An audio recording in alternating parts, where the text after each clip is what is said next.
Ito ang kwento tungkol kay Juan Tamad.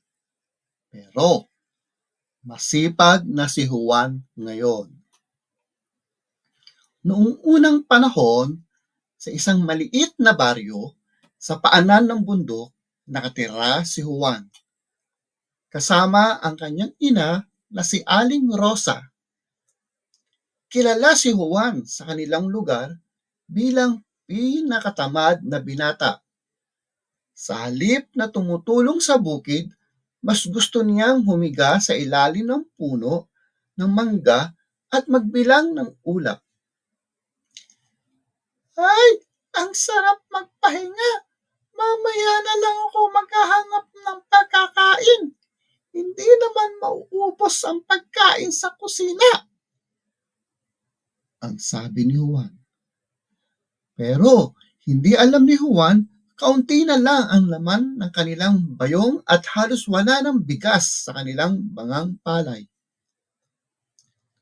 Isang araw, dumating ang malakas na bagyo, ang hangin ay umugong, ang ulan ay humus na parang galon-galon na tubig.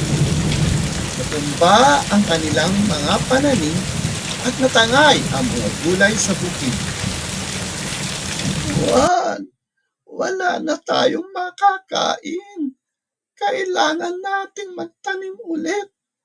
Kung hindi, magugutom tayo, ang sabi ng nanay ni Juan. Ngayon lang napansin ni Juan ang mga pawis at pagod sa mukha ng kanyang ina. Naramdaman niya ang bigat ng kanilang kalagayan.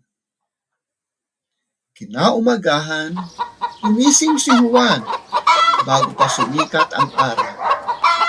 Kinuha niya ang lamang araro at tinulungan ang kanyang ina sa bukid.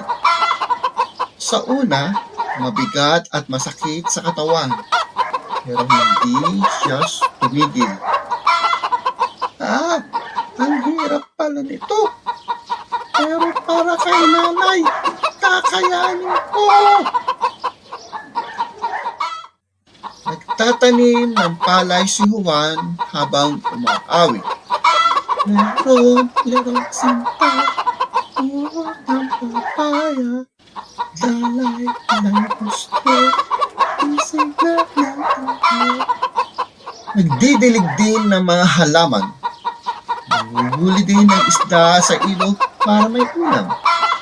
Natuto mag-alaga ng manok at kambing. Pagdating ng anihan, napuno ang kanilang kamalig na bigas, mga gulay, prutas, at marami ring isda sa kanilang hapagkainan. Salamat, anak, dahil dito ay sa iyong sipag, hindi na tayo magugutom, ang sabi ng nanay ni Juan.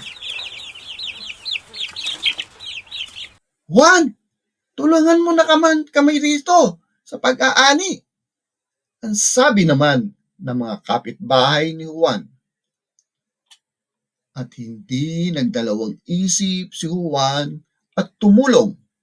Dahil dito, minahal siya ng buong baryo at lagi na siyang iniimbitahan sa fiesta.